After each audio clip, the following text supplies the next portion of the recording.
वंदितु सौवसिद्धे धुवमचलमनोवमं गदिं पत्ते वोच्छामि समयपाहुड मिन्नमो सुध केवली भणिदं नमः समय साराय स्वानुभूत्या चकासते चित्स्वभावाय भावाय सर्वभावान्तरच्छिदे। मैं करता हूँ कर्म का, कर्म है मेरा कर्म, ऐसी मिथ्या मान्यता है मिथ्यात्व धर्म।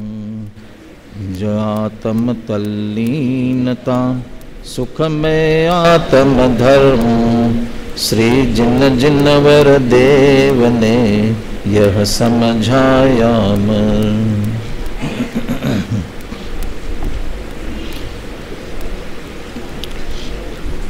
आचार्य कुंद कुंदे विरचित समय सार परमागम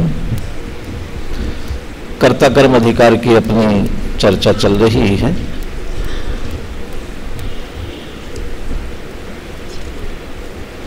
पहले दिन बात करते हुए मैंने कहा था विश्व के समस्त दर्शनों में जैन दर्शन श्रेष्ठ है। जैन दर्शन का आधार जनवानी होने से जनवानी श्रेष्ठ है। चार अनुयोग रूप जनवानी में द्रव्यान योग श्रेष्ठ है और द्रव्यान योग के समस्त ग्रंथों में समयसार परमागम श्रेष्ठ है और समयसार परमागम में ये 73वीं गाथा श्रेष्ठ है। ऐसा तो नहीं है कि जब जिसकी शादी हो रही हो उस दूल्हे के गीत गाए जाते हैं, ऐसे ही अभी 73वीं गाथा चर्चा के लिए हैं, इसलिए ये सर्वश्रेष्ठ है ऐसा कहा जाए तो ऐसा नहीं है। सचमुच में ही ये गाथा अपने आप में सर्वश्रेष्ठ गाथा है। सर्व समस्याओं का समाधान, कोई समस्या खड़ी करो, जो कोई समस्या आपके चित्त में खड़ी हो रही है उसको शास्त्रीय भाषा में आश्रव कहते हैं और उस आश्रव की निवृत्ति की विधि इस गाथा में बताई गई है। और गाथाएं कदाचित यहां से पढ़ी जाती हो, लेकिन ये गाथा यहां से पढ़ने की नहीं है, यहां से पढ़ने की है। यहां और यहां में क्या अंतर हो रहा है? ये गाथा बुद्धि से पढ़ने की नहीं है, श्रद्धा से पढ़ने की है, हृदय से पढ़ने की है। तर्क वितर्क होंगे, लेकिन तर्क वितर्कों की मुख्यता नहीं है, भाव भाषण की मुख्यता है।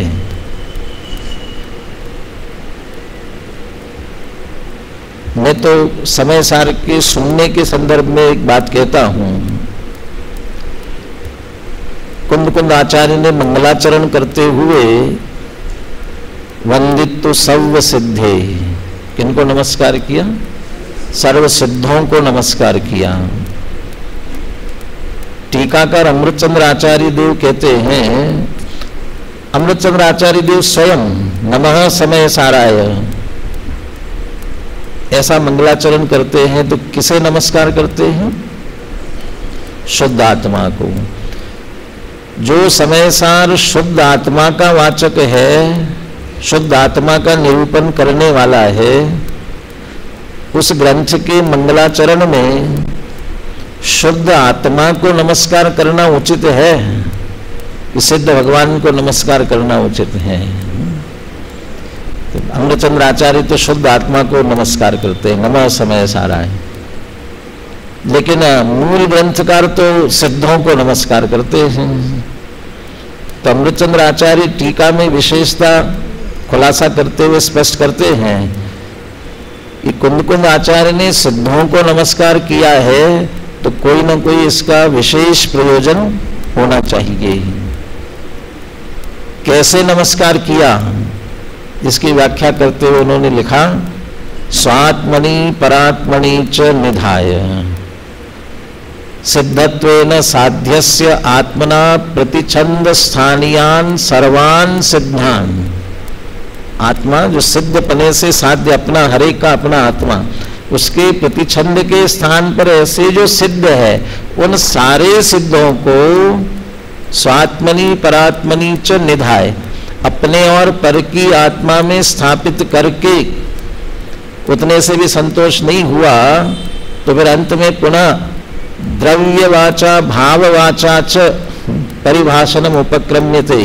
द्रव्य भाव स्तुति भ्याम, द्रव्य भाव स्तुति भी लिखी और द्रव्य भाव वाचा भी लिखा, लेकिन स्वात्मनि परात्मनि च निधाय अपनी और पर की आत्मा में सिद्धों की स्थापना करके। तो क्या तात्पर्य है?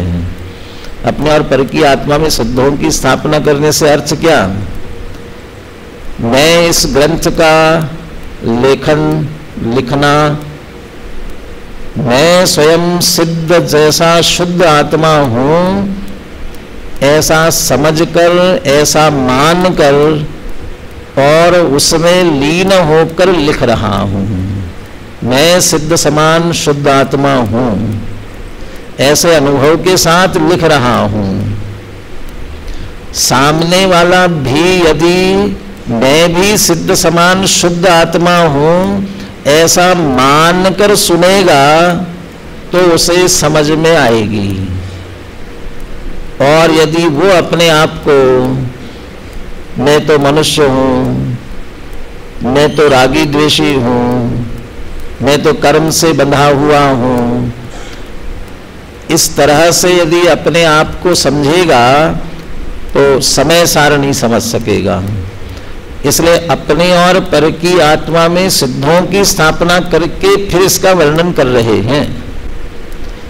इसलिए यदि हम उस भाव भूमि तक पहुंचेंगे तो बात हमारी समझ में आ सकेगी। यदि उस भाव भूमि तक नहीं पहुंचेंगे तो बात हमारी समझ में नहीं आ सकेगी। इसके लिए इस तरह से उदाहरण देता हूं।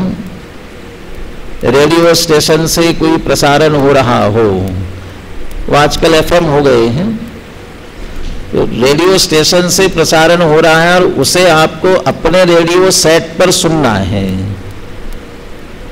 आपको क्या करना पड़ेगा कि आपके रेडियो सेट की सुई उसी फ्रीक्वेंसी पर सेट करना पड़ेगी जिस फ्रीक्वेंसी से रेडियो स्टेशन प्रसारित कर रहा है।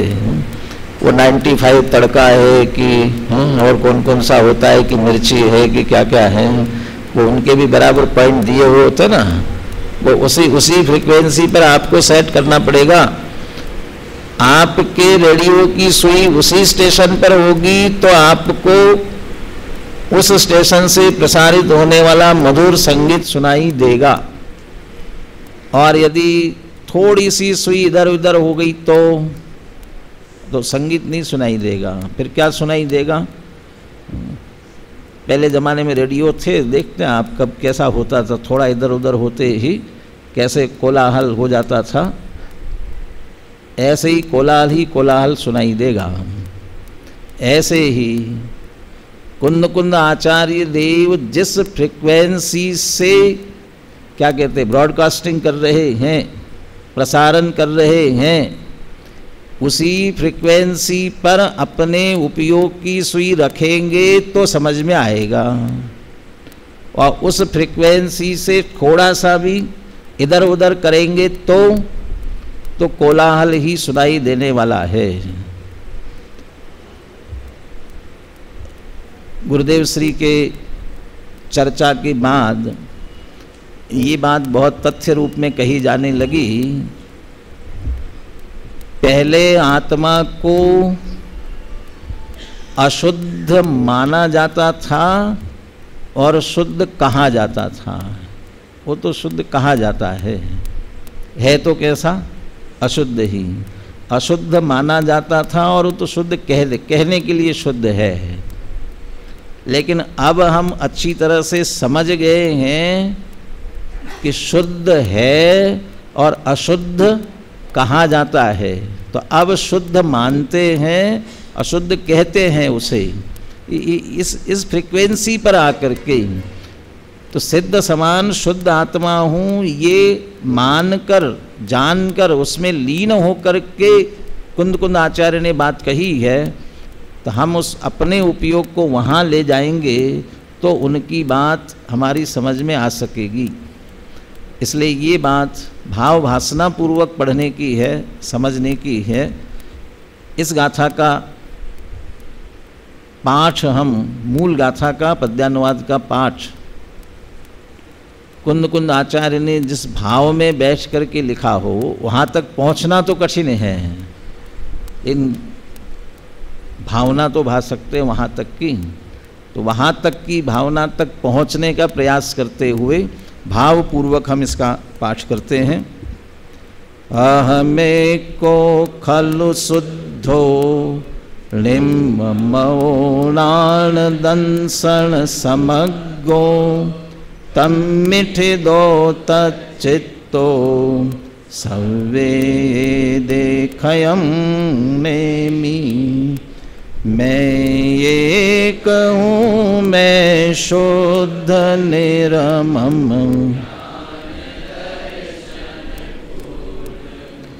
चितलीन निज में ही रहूं, सब आश्रवों का क्षय करूं।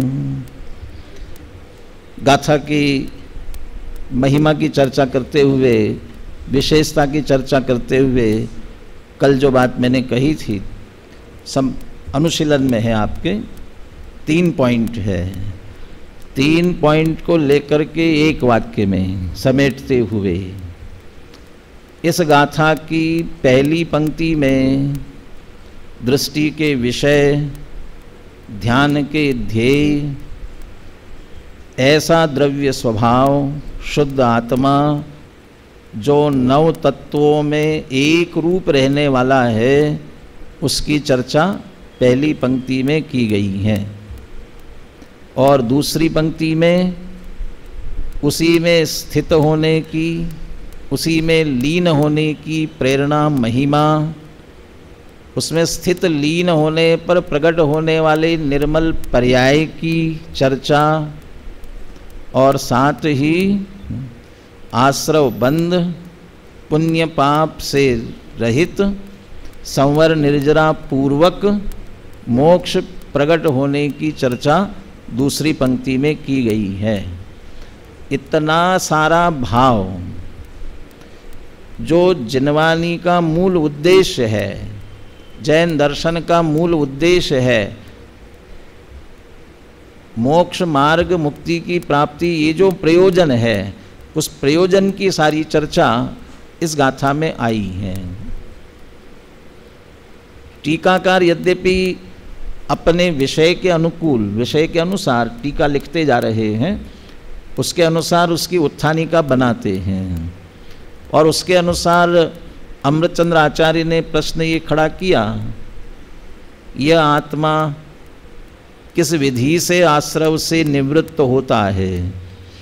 केन विधिना अयम आश्रवेभ्यो निवर्तत इति चेत। इति चेत माने इति चेत, न्याय शास्त्र में इति चेत शब्द का जो प्रयोग किया जाता है, कोई ऐसा पूछे, जो प्रश्न खड़ा किया जाता है उसके लिए इति चेत, कोई ऐसा पूछे। और हम अभी सामान्य अर्थ करें तो ऐसा कह सकते हैं, किस विधि से यह आत्मा आश्रव से निवृत्त होता है, ये बताने जा रहे हैं। इति चेत, इसलिए चेत जाओ, बहुत महत्वपूर्ण बात आगे कहने जा रहे हैं।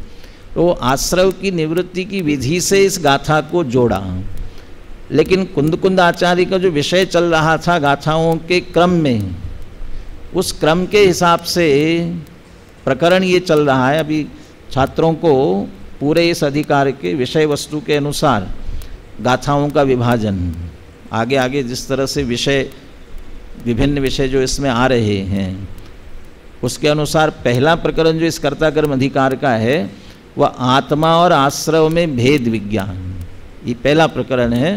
और ये 69 से लेकर के 74 गाथा तक ये प्रकरण चलने वाला है। 75 से लेकर के 79 गाथा तक व्याप्य व्यापक भाव के अनुसार कर्ता कर्म होता है, उसकी चर्चा आएगी। 80 से लेकर आगे विक्रियावादी मिथ्या दृष्टि की चर्चा आएगी। ऐसा विषयवार 87 से शायद अज्ञान से, अज्ञान ही कर्तृत्व का मूल अज्ञान है, इसकी चर्चा ऐसा विषयवार विभाजन गाथाओं का बताया है। उसके हिसाब से 74वीं गाथा तक क्या प्रकरण है? आत्मा और आश्रव में भेद विज्ञान।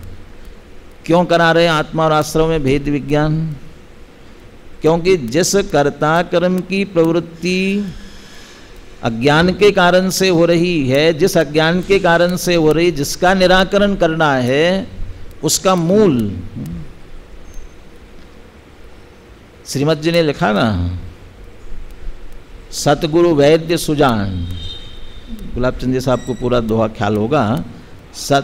आत्म भ्रांति सम रोग नहीं, सतगुरु वैद्य सुजान और औषध विचार ध्यान, और उसके पहले जिन आज्ञा सम पथ्य नहीं, औषध विचार ध्यान विचार, सतगुरु सम वैद्य, वैद्य सतगुरु, सतगुरु को वैद्य की उपमा दी। आत्म भ्रांति सम रोग नहीं, सतगुरु वैद्य सुजान, हमारे गुरु को वैद्य की उपमा दी है। और वैद्य जो कि आजकल आयुर्वेद की थेरेपी कहलाती है, एलोपैथी जैसे, तो आयुर्वेद की है, इसकी क्या विशेषता है? एलोपैथी की क्या विशेषता होती है? एलोपैथी रोग को दबा देता है, तात्कालिक इलाज करने की कोशिश करता है, वो रोग दब जाए कैसे भी। और आयुर्वेद क्या करता है? वो जड़ पकड़ता है और जड़ से उसे निकालने की कोशिश करता है, सीधे जड़ में, ये किससे हुआ, जड़ क्या है उसको पकड़ करके इलाज करता है। तो हमारे सदगुरु भी वैद्य के समान है। ये मैं करता यह हम में चढ़ा हुआ है, ये इसके रोग हुआ है, इस रोग की जड़ कहाँ है, किसके कारण से? कर्ता कर्म की प्रवृत्ति क्यों हो रही है? कि अज्ञान के कारण से। कौन सा अज्ञान हो रहा है? कि आत्मा और आश्रव में भेद न जानने के कारण से। तो इलाज करना है तो आत्मा और आश्रव के भेद ज्ञान से इलाज कर रहे हैं। तो 69-70 में ये तो कहा कि ये रोग पकड़ में आया। टोडरमल जी के अनुसार ले तो वैद्य क्या करते हैं? सबसे पहले रोग का निदान करते हैं। तो ये रोग का निदान किया, और रोग का निदानवद हुआ क्यों, और फिर उसका उपाय क्या, फिर उपाय बताते हैं। वो भेद विज्ञान प्रारंभ कर दिया। तो आत्मा और आश्रव में क्या भिन्नता है? तो आश्रव कैसा है ये 72वीं गाथा में कहा था, आत्मा कैसा, आश्रव कैसा है। अब 73वीं गाथा में कह रहे हैं कि आत्मा कैसा है। वो आश्रव की विशेषताएं थी, आश्रव ऐसा है, कैसा है? अशुचि है, विपरीत है, दुख का कारण है। यहाँ आत्मा कैसा है बता रहे, मैं एक हूँ, शुद्ध हूँ, निर्मम हूँ, ज्ञान दर्शन से पूर्ण हूँ। ये आत्मा की बात की। पुनः आश्रव की बात 74वीं गाथा में फिर कहने वाला, ध्रुव है, अनित्य, अशरण है। तो ये आत्मा और आश्रव के भेद ज्ञान की ही चर्चा यहाँ क्रमशः चल रही है, और उसमें वह आत्मा की विशेषताएं इस गाथा में बताई जा रही है। अमृतचंद्र आचार्य के अनुसार आश्रव में प्रवृत्त होने के कारण से, गाथा में भी कहा, कोहादिसु वट्टन तस् कम्मस संचो होदि, उसे कर्म का बंद होता है। उस अज्ञान के कारण से कर्म का बंद हो रहा है। तो वे बंद से निवृत्त कैसे होगा? बंद का निरोध कैसे होगा? तो ज्ञान से होगा। बंद से निवृत्ति होने से पहले आश्रव से निवृत्ति होनी चाहिए। तो आश्रव की निवृत्ति कैसे होगी, उसकी चर्चा इस गाथा में 73वीं गाथा में की जा रही है। गाथा की विशेषता की चर्चा अपन एक एक करते हुए चलते हैं। अमृतचंद्र आचार्य ने तो टीका में किया ही है, उसकी भी चर्चा करेंगे। युगल जी समय सार की गाथाओं को एक एक गाथा मिस्री की डली है, ऐसा कहते हैं, एक एक गाथा। और इसलिए भले ही अपन ये कहते हैं कि ये गाथा बहुत महत्वपूर्ण है, बहुत महत्वपूर्ण है, लेकिन डब्बे में मिस्री रखी हो और हमें खाने की इच्छा है तो कौन सी मिस्री की डली उठाएं तो मीठी लगेगी, छांटना पड़ेगा ना, कौन सी ज़्यादा मीठी है, छांटना पड़ेगा। हाँ? जो उठा करके लेवे वो कैसी होगी, मीठी होगी। हर एक ऐसा, हर एक में आत्मा की मिठास हर गाथा में भरी हुई है। लेकिन मिस्री है, मिस्री कैसी खाई जानी चाहिए, मिस्री की डली कैसी खाई जानी चाहिए, टॉफ़ी कैसी खानी चाहिए, ये बच्चों से पूछो। हाँ? क्योंकि बच्चे टॉफ़ी खाना चाहिए नहीं खाना चाहिए मैं नहीं कह रहा हूँ, उदाहरण दे रहा हूँ सिर्फ। हमें तो बच्चे भी गोली खाते, हम भी गोली खाते हैं। बच्चे मीठी मीठी गोली खाते हैं और हम दवाई की गोलियां खाते हैं। हाँ? और हम दवाई की गोली कैसी खाते हैं, दवाई की गोली रखी, पानी लिया और सीधे गुटक गए। और बच्चे को टॉफ़ी मिल जाए, मिस्री की डली मिल जाए तो कैसे खाते हैं, हाँ? मुंह में रख करके आनंद लेते हैं। कब तक कि जब तक पूरी घुल करके आखिरी तक पूरा आनंद लेते रहते हैं, पूरे घुलने तक। समय सार की गाथाएं कुणेन की गोली नहीं है, मिस्री की डली हैं।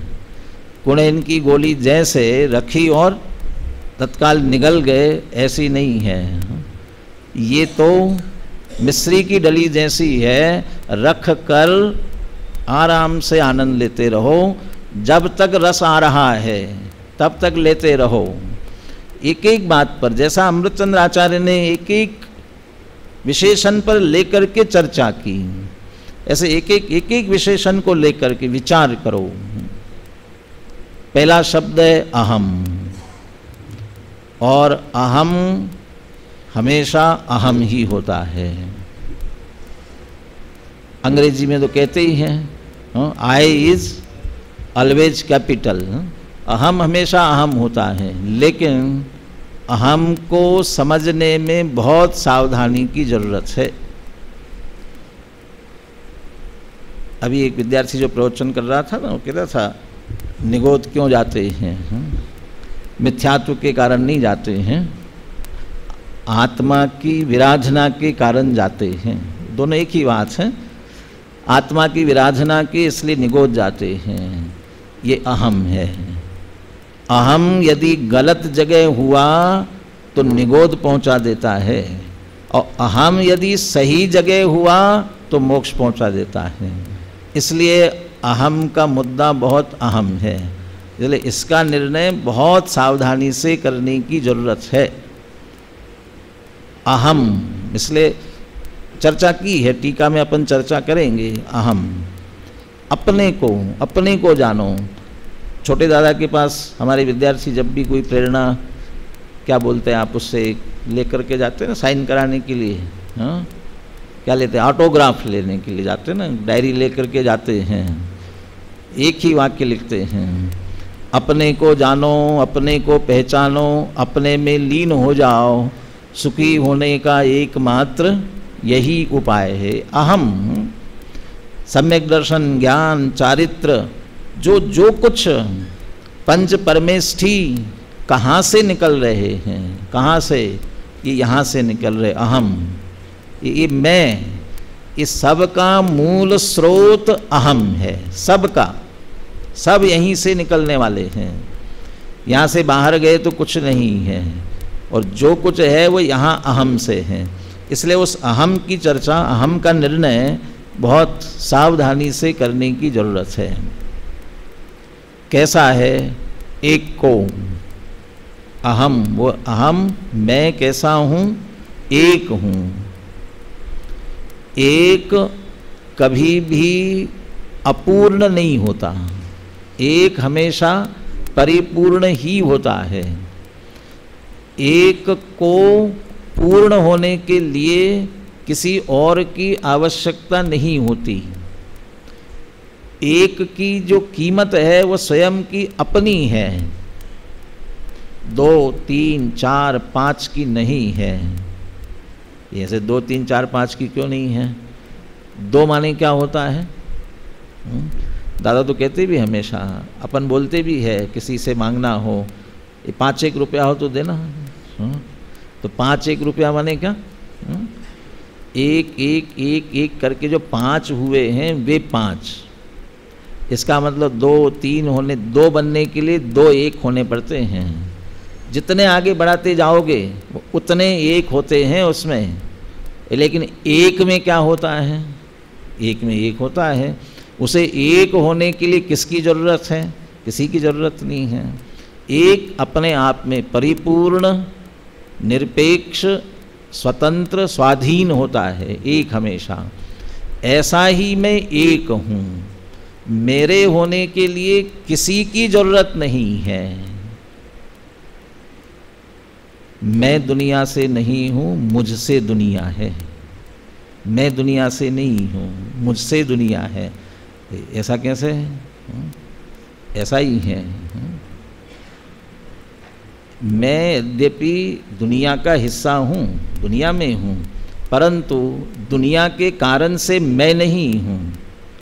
तो जब मैं दुनिया के कारण से नहीं तो मेरे कारण दुनिया क्यों है? यदि मैं अपना अस्तित्व मिटा दूँ तो क्या होगा? मुझे नहीं रहना दुनिया में। कल्पना है, होना तो नहीं है कभी भी।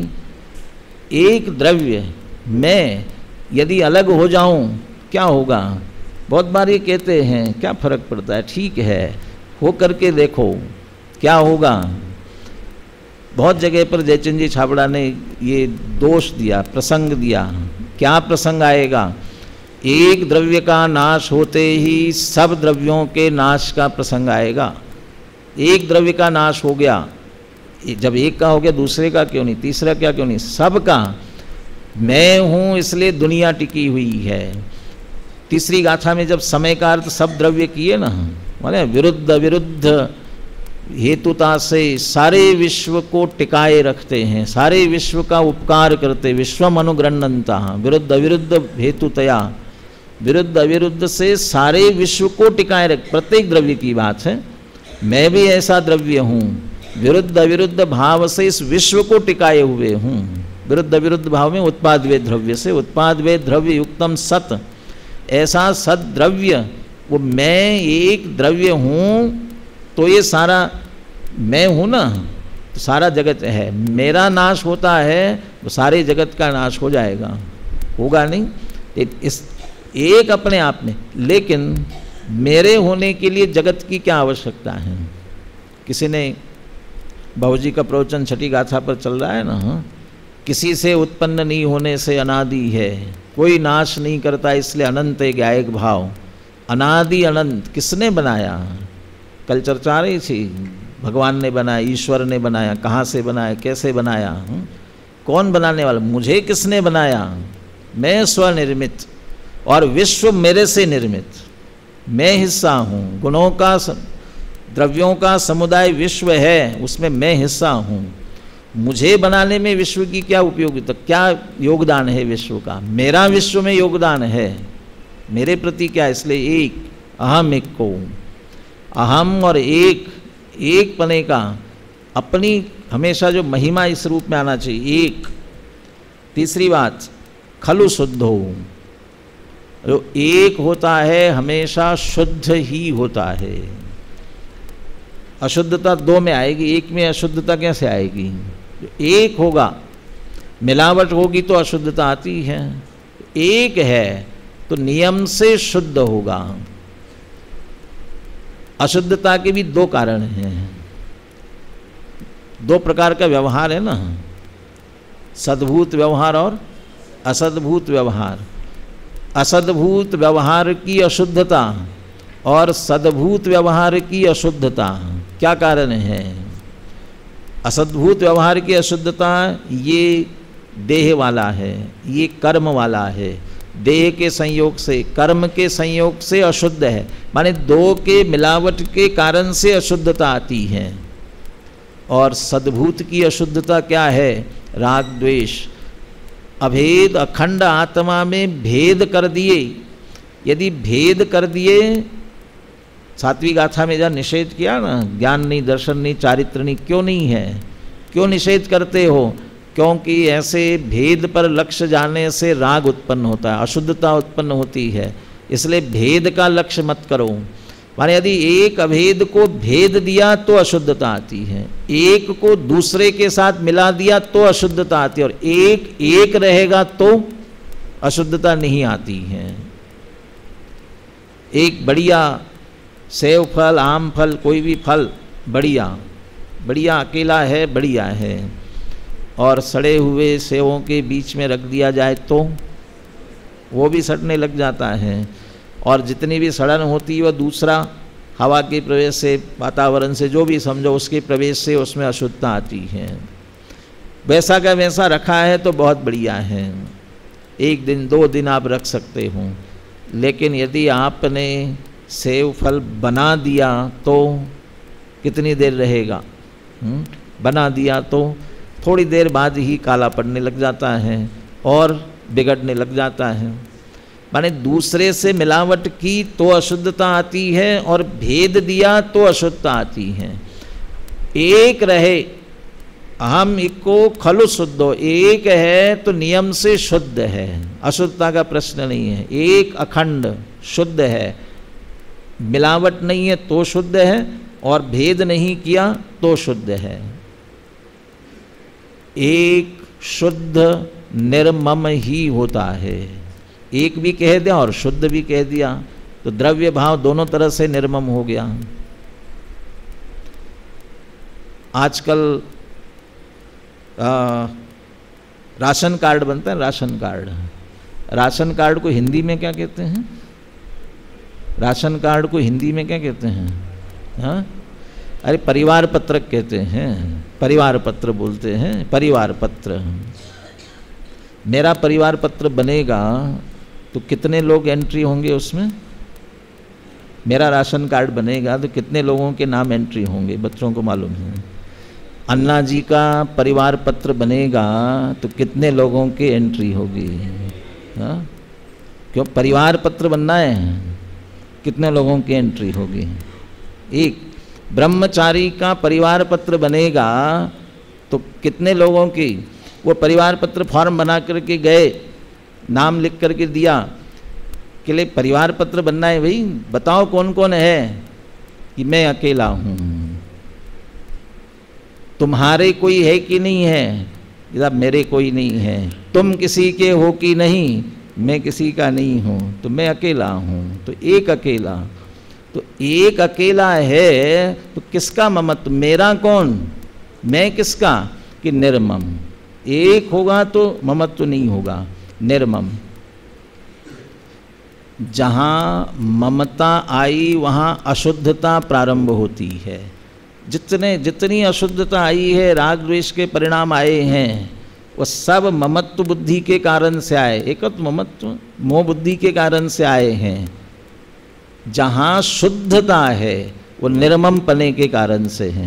एक तो निर्मम है ही, वो किसी का नहीं हो सकता है। एक तो निर्मम ही है। मम किसके साथ ममत्व जोड़ देगा, किसके साथ ममत्व करेगा? एक अकेला। द्रव्य स्वभाव से तो निर्मम ही है, और यदि उसे शुद्ध होना है तो भाव से भी निर्मम ही होना पड़ेगा। यदि कहीं पर के साथ ममत्व जोड़ा तो शुद्धता नहीं रहती है। तो एक शुद्ध और निर्मम। ये निर्मम का अर्थ लौकिक निर्ममता नहीं है। आत्मा कैसा है कि निर्मम है। ये निर्मम शब्द अच्छा है कि बुरा है? निर्मम। लोग में कभी अखबारों में समाचार आता है तो लिखा रहता है निर्मम हत्या कर दी गई, हत्या की गई, उसके साथ शब्द जोड़ते हैं, निर्मम हत्या कर दी गई। तो अच्छा कि बुरा? अरे ममत्व का परिणाम ही बुरा है आध्यात्मिक दृष्टिकोण से। मैं किसी का नहीं हूँ, कोई मेरा नहीं है, ये निर्मम। तो कुछ नहीं है मेरा, कुछ भी नहीं है, मेरे पास कुछ नहीं है क्या? समय सार की अंतिम जो शक्तियाँ हैं ना, 47 शक्ति में अंतिम 7 शक्तियाँ किससे संबंधित हैं? अंतिम 7 शक्तियाँ किससे संबंधित है? षट कारक से संबंधित है। षट कारक में कौन कौन से? कर्ता, कर्म, करण, क्रिया, संप्रदान, अपादान, अधिकरण। ठीक है, ये तो षट कारक हुए। षट कारक तो हुए, लेकिन आपकी विभक्तियाँ कितनी होती हैं? विभक्तियाँ 7 होती, 8 होती है? संबोधन को मिला करके 8 होती है। ये 7 समझ लो विभक्तियाँ, एक संबोधन भी मिला लो। अब 7 विभक्ति, जब षट कारक की चर्चा चलती है ना, तब संबंध को कारक में नहीं लिए। विभक्तियाँ 7 होती है, लेकिन कारक 6 होते हैं। ऐसा क्यों किया वहाँ? और उसमें जो 47 शक्तियाँ हैं ना, कर्म से प्रारंभ होती है वहाँ। कर्म, कर्ता, करण, संप्रदान, अपादान, और उसमें सबसे पहले क्रिया शक्ति, उससे पहले पीछे जाएंगे तो क्रिया है। तो क्रिया से संबंधित षट कारक है। तो क्रिया की बात है तो 6 कारक होने चाहिए, हो गई चर्चा। और जब षट कारक की आई तो संबंध को कारक में नहीं लिया, उसको अलग कर दिया। लेकिन 47 शक्ति की बात लिखी तो अमृतचंद्र आचार्य ने अंतिम शक्ति संबंध शक्ति रखी है। तो संबंध शक्ति है, एक है, इसका कौन स्वामी है, इसकी स्व माने संपत्ति क्या है, ये कुछ नहीं है, ऐसा नहीं है। वो एक भले ही हो तो भी उसका स्व स्वामी संबंध है। किसके साथ जोड़ा? देखिए बिल्कुल अंतिम शक्ति है। किसका स्वामी हूँ मैं? मेरा स्व क्या है? स्व स्वामित्वमयी संबंध शक्ति लिखा, स्व स्वामित्वमयी।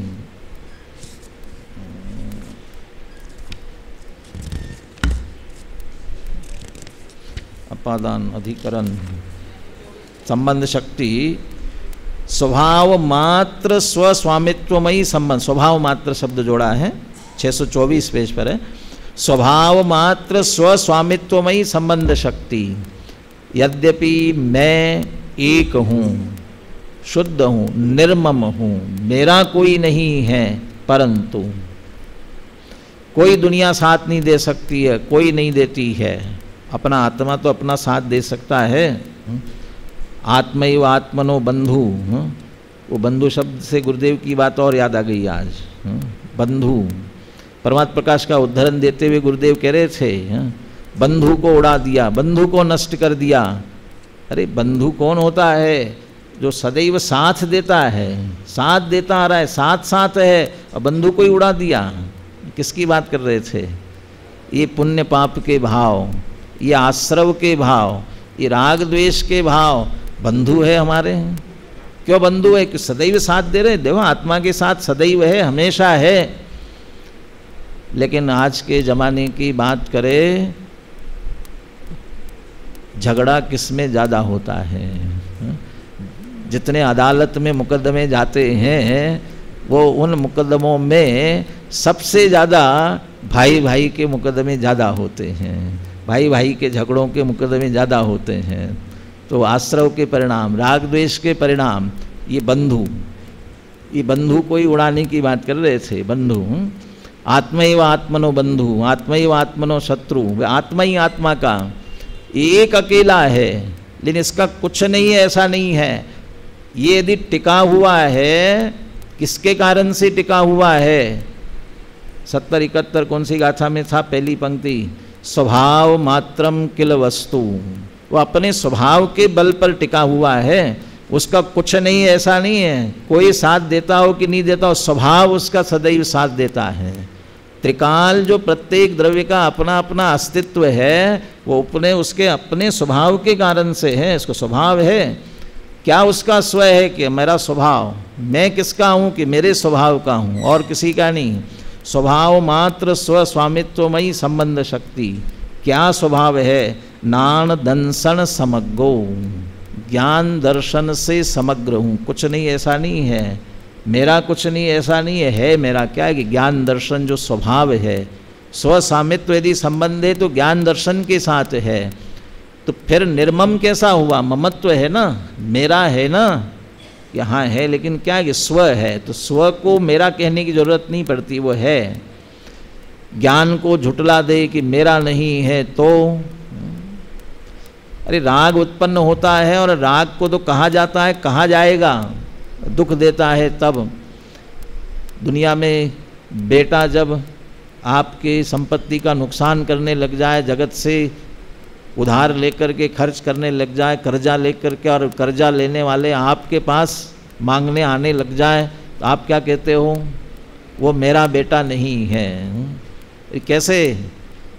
उसके जन्म क्या होता है, बर्थ सर्टिफिकेट में नाम किसका लिखा है बाप के स्थान पर?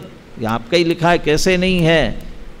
सर्टिफिकेट में लिखा हुआ है ना, तो दूसरा सर्टिफिकेट जारी कर देते हैं, एफिडेविट, शपथ पत्र लिख करके, ये मेरा आज से पुत्र नहीं है, घोषित कर दिया, घोषणा कर दी, चला गया ना।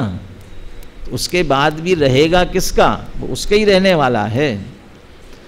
ऐसा मैं स्टैम्प पेपर पर लिख के देता हूँ, ज्ञान दर्शन से मेरा कोई संबंध नहीं है, आज से ज्ञान दर्शन से मेरा कोई संबंध नहीं है। क्या होगा? बाप बेटे में लड़ाई हो जाए, निकाल दिया घर से, अब मेरा इससे कोई संबंध नहीं है, घर से निकाल दिया। ज्ञान दर्शन से मेरा कोई संबंध नहीं है, निकाल दो घर से, निकालो। राग से मेरा कोई संबंध नहीं है, देह आदि तो बहुत दूर की बात हुई, राग से मेरा कोई संबंध नहीं है, निकाल दो घर से, निकल जाएगा, क्योंकि है नहीं अपना, निकल जाएगा। ज्ञान दर्शन को तुम जितना भी निकालना चाहो, निकलने वाला नहीं है, वो अपना है, अपना ही रहने वाला है, स्वभाव है। नान दंसन समग्रो, इसलिए ज्ञान दर्शन से समग्र हूँ। इस तरह पहली पंक्ति में अपने द्रव्य स्वभाव की बात की, मैं एक शुद्ध निर्मम ज्ञान दर्शन पूर्ण हूँ। पीछे चलोगे ना, पुनः अहम, मैं, चित स्वभावाय भावाय, दो विशेषण लिए वहाँ पर, भावाय और चित स्वभावाय। चैतन्य रूप हूँ, भाव रूप माने अस्तित्व भी है और चैतन्यमय है, ये दोनों विशेषताएं। इसको थोड़ा और पेंडिंग रखना, क्योंकि अगली गाथा में चिन्मात्र ज्योति शब्द भी आया हुआ है, गाथा नहीं टीका में, अहम की व्याख्या में चिन्मात्र ज्योति विशेषण आएगा, वह और इसकी चर्चा करेंगे। माने वो अहम इसलिए है क्योंकि नान दंसन समग्गो, इसलिए अहम है। ये ज्ञान दर्शन के कारण से अहम करने लायक है। अहम, अहंकार करना है, जैसे हम कहते हैं ना, जैन कुल में जन्म लिया अभिमान करो रे, जैन कुल में जन्म लिया अभिमान करो रे। ज्ञान दर्शन से हम परिपूर्ण अभिमान करो, अहम करो, इसमें अहम करो, अहम करने लायक है। मैं इस जगत में सर्वश्रेष्ठ हूँ, किसके कारण से? नान दंसन समग्गो। 31वीं गाथा में कहा, नान सहावाधियम मुणदि आदम, आत्मा को अधिक जानना है, सबसे अधिक, सबसे श्रेष्ठ, सर्वोत्कृष्ट, किसके द्वारा? नान सहावादियम, नान दंसन समग्र, ज्ञान दर्शन से समग्र हूँ, इसलिए सारे जगत में मैं श्रेष्ठ हूँ। अहम, एक हूँ, मैं ज्ञान दर्शन स्वभावी हूँ, ज्ञान दर्शन से परिपूर्ण हूँ। इसकी व्याख्या चित्त में रखना, विज्ञान घन स्वभाव के समय चर्चा करेंगे इसकी। अनुशीलन में जिनने पढ़ लिया उनको ध्यान में आ जाएगा। ज्ञान दर्शन से समग्र हूँ माने विज्ञान घन हूँ, टीका में इसके विज्ञान घन कहा, तो विज्ञान घन ठोस हूँ ना, ज्ञान दर्शन से ऐसा परिपूर्ण हूँ, इसमें किसी अन्य के लिए प्रवेश नहीं है, कोई प्रवेश नहीं कर सकता, इसलिए एक को एक रहेगा। ज्ञान दर्शन के कारण से एक हूँ, और ऐसे ही ज्ञान दर्शन के कारण से ही शुद्ध हूँ। क्यों? ज्ञान दर्शन के अलावा कोई प्रवेश नहीं करता है, विज्ञान घन स्वभावी हूँ, राग को प्रवेश नहीं है, तो बाकी के प्रवेश की तो बहुत दूर की बात है, राग भी प्रवेश नहीं करता, इसलिए शुद्ध हो। ज्ञान दर्शन तो मेरा स्वभाव है, मैं इसे मेरा कहूँ कि न कहूँ तो भी ज्ञान दर्शन मैं ही रहने वाला हूँ, किसमें ममत्व करने की जरूरत है? जीवत्व शक्ति से जीता हूँ, जीवत्व शक्ति के कारण जीता हूँ। जीव के जीवन के लिए क्या चाहिए? चैतन्य शब्द दिया ना, इस चैतन्य जीवन है इस जीव का, ये चैतन्यपना, चैतन्य माने ज्ञान दर्शन, ये जीवन है। ज्ञान दर्शन निकल जाए तो क्या जीवन रहेगा? जीव का क्या जीवन रहेगा? जैसे इस देह में से प्राण निकल गए, जैसे आत्मा में से ज्ञान दर्शन निकल गए तो क्या बचा? इसलिए ज्ञान दर्शन समग्र, सब कुछ सर्वस्व, आत्मा का सर्वस्व, ये सर्वस्व शब्द जो है ना, इसको अलग अलग करो, संधि विच्छेद करो, सर्वस्व का क्या निकलेगा? सर्वस्व। मेरा स्व माने सर्वस्व क्या है? मेरा सर्वस्व क्या है? ज्ञान दर्शन है, इसके अलावा और कुछ नहीं है। जग में जिसको निज कहता मैं, वो छोड़ मुझे चल देता है।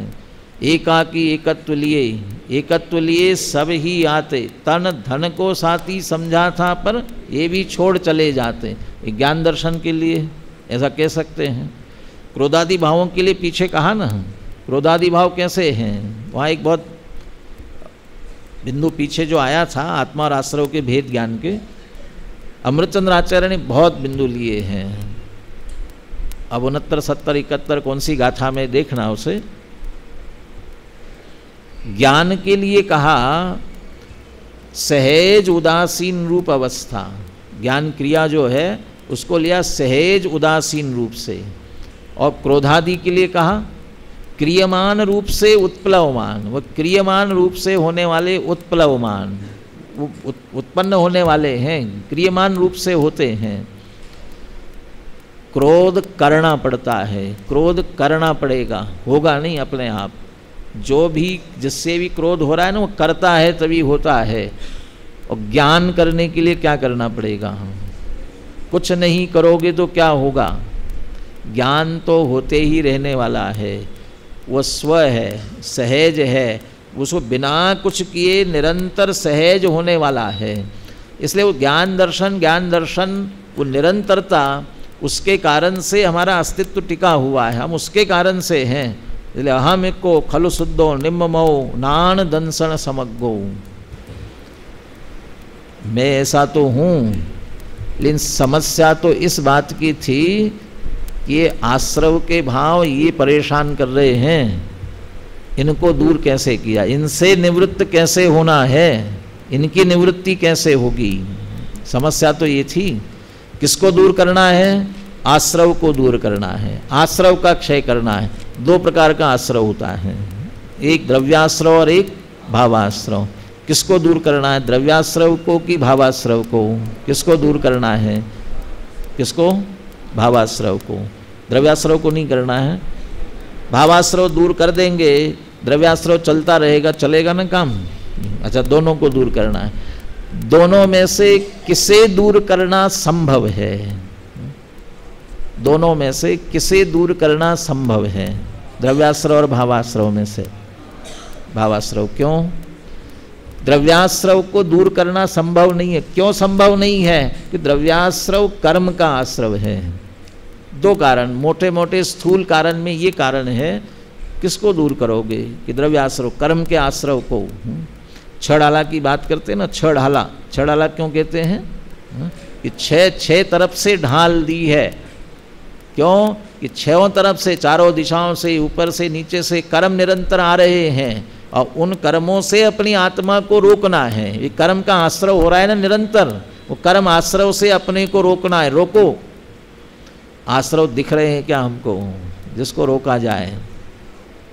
अभी धूल अंदर आ रही हो तो अभी बहुत धूल आ रही है अंदर, जल्दी से। यहाँ गर्मी में आंधी चलने लगती है ना, तो धूल आने लग जाए। धूल आ रही है तो जल्दी से दरवाजे बंद कर दो। कैसे पता चला धूल आ रही है?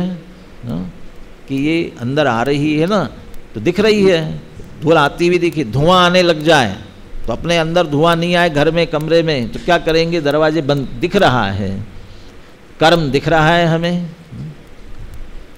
सर्दी के दिनों में हमारे विद्यार्थी जो भी वहाँ बैठते हैं ना दरवाजे के सामने, उनकी बड़ी समस्या रहती है।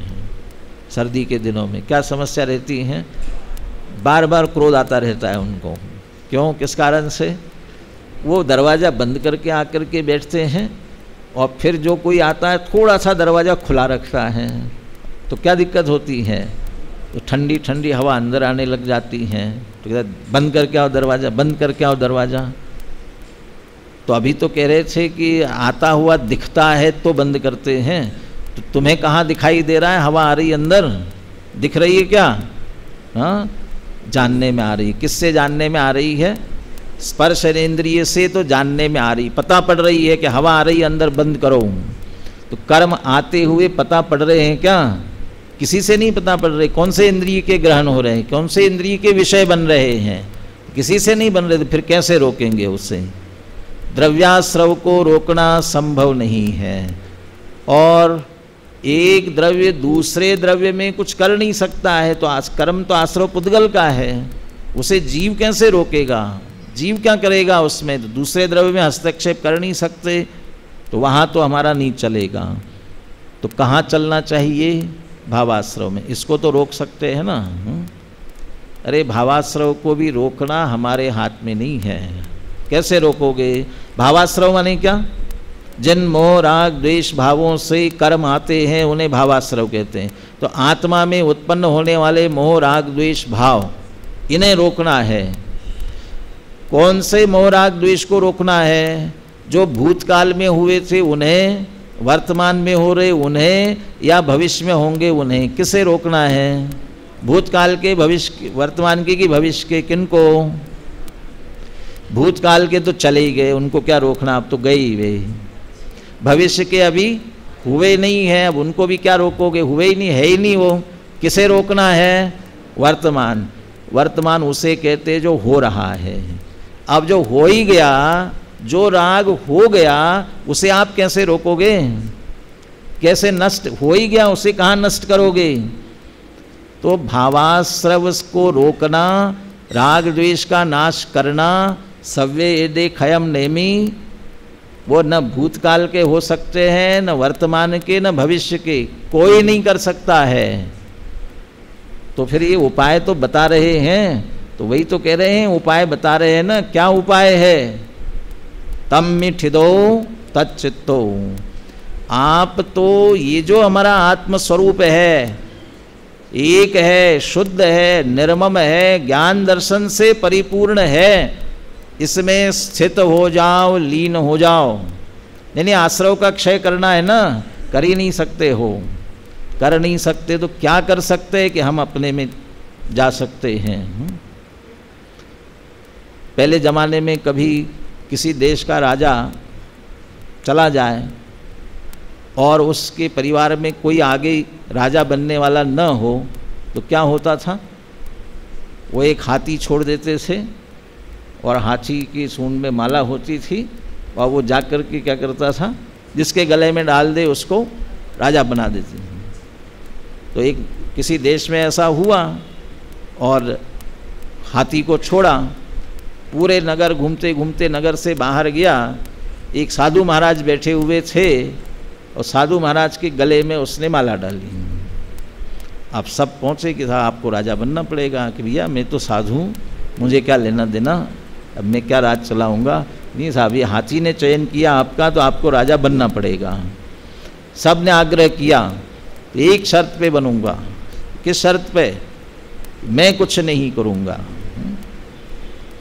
आपको कुछ नहीं करना, हम सब संभालेंगे ना, सब मंत्री सब थे, हम सब संभाल लेंगे, आप तो बस सिंहासन पर बैठना। बोले ठीक है। गए, राजा बन करके बैठना, आप तो ये हटाओ, सभी हटा तो दो, लेकिन पेटी में बंद करके रखो। पहन लूँगा सब, और बैठ गया।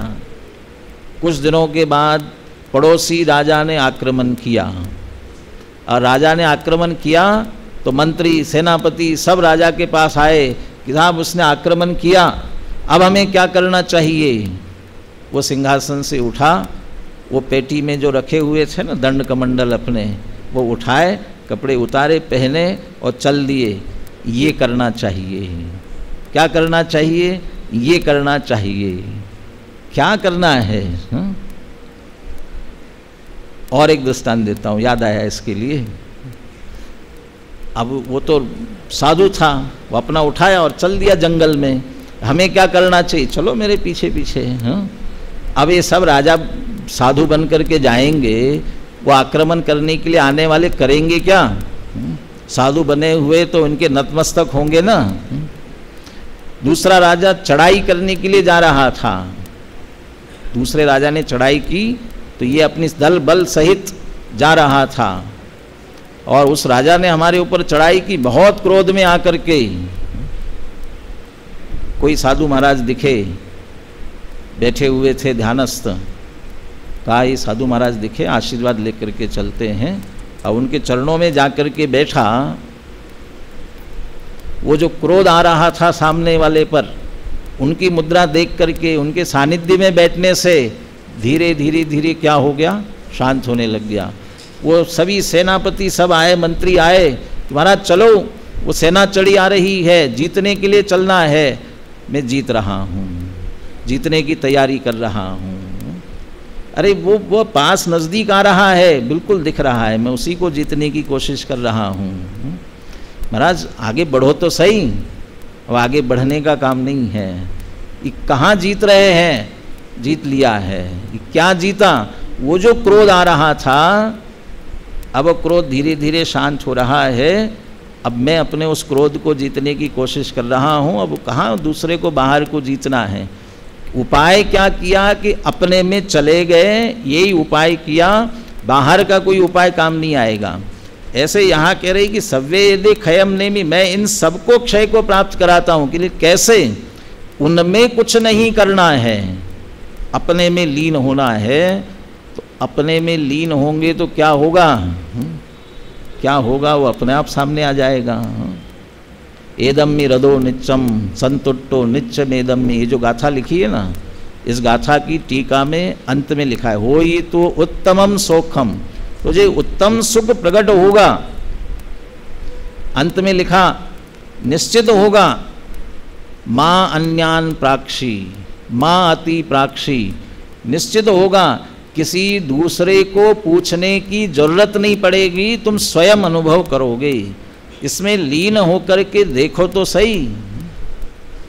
36-37 गाथा या समझ लो 34वीं गाथा, जो ज्ञान ही प्रत्याख्यान कहा ना, वहाँ एक चर्चा ली। राग का त्याग, जैसे गुरुदेव ने स्पष्ट किया, राग का त्याग टीका में भी लिखा हुआ है, राग के त्याग का कर्तृत्व नाम मात्र, माने राग का त्याग किया ऐसा सिर्फ कहने में आ रहा है, तो हुआ क्या है, स्वरूप में लीन होने पर राग उत्पन्न नहीं होता है, इसे ही कहा जाता है राग का त्याग किया। स्थिर ज्ञान ही प्रत्याख्यान है, स्वरूप में स्थिर हुआ ज्ञान ही प्रत्याख्यान है। 34वीं गाथा या उसके 33-34 गाथा में है ना, 34वीं गाथा 34-35 तीन के गाथा के अनुशीलन में बाद में गुरुदेव को जो उद्धरण दिया ना, वो उस उद्धरण में बोल्ड टाइप में छपा हुआ है, स्वरूप में स्थिर हुआ ज्ञान ही प्रत्याख्यान है।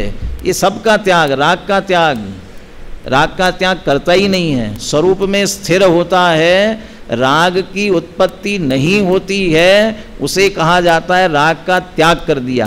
अरे उत्पन्न ही नहीं हुआ ना, वो उसी का त्याग है, क्योंकि भूतकाल का कर सकते नहीं, वर्तमान में प्रकट हुआ उसके कर नहीं सकते, भविष्य का हुआ नहीं तो किया क्या, स्वरूप में स्थिर हुए तो प्रकट नहीं हुआ। भावाश्रव प्रकट नहीं होगा, सव्ये एदे क्षयम नेमि, और जब भावाश्रव नहीं होगा तो द्रव्याश्रव नहीं होगा। यही उपाय है, इसके अलावा कोई दूसरा उपाय नहीं है। कोटि जन्म तप तपे, ज्ञान बिन कर्म झरे जे, और ज्ञानी के क्षण माहि त्रिगुप्ती ते सहज तरे थे। वे ज्ञानी त्रिगुप्त होकर के क्या करते हैं, मैं एक शुद्ध निर्मम ज्ञान दर्शन पूर्ण हूँ, स्थित लीन निज में ही रहूँ। भाई ये त्रिगुप्ती थे और सहज तरे थे, सब आश्रवों का क्षय करूँ, यही एकमात्र उपाय है, इसके अलावा और कोई उपाय नहीं है। जो हुए आज तक अरिहंत, सबने अपनाया यही पंथ, उपदेश दिया इस ही प्रकार, हो सबको मेरा नमस्कार। ये किसने लिखा, जितने अरहंत हुए आज तक सब ने यही विधि अपनाई है। इसी विधि से अरहंत हुए बात किसने लिखी? कुंद कुंद आचार्य ने ही लिखी है। कहाँ लिखी? प्रवचन सार में लिखी कुंद कुंद आचार्य ने। कुंद कुंद आचार्य कह रहे हैं यहाँ जो विधि बताई गई है ये आज तक जितने अरहंत हुए यही विधि अपनाई है, हमें बताई है, इसलिए हम भी यही विधि अपना कर आश्रमों से निवृत्त हो रहे हैं। आपको नहीं कह रहे हैं, हमसे नहीं कह रहे हैं। वो कहे मैंने तो ये किया है, अब आपको भी आश्रम की निवृत्ति करनी हो यही विधि अपनानी पड़ेगी। इसके अलावा वास्तव में कोई दूसरी विधि नहीं है। इस विधि का अवलंबन लेकर हम भी इस विधि का और इस विधि में अपनी आत्मा का अवलंबन लेने की प्रेरणा दी गई है। अपने आत्मा के अवलंबन से हमारे आश्रय शीघ्र दूर हो, इसी मंगल भावना के साथ।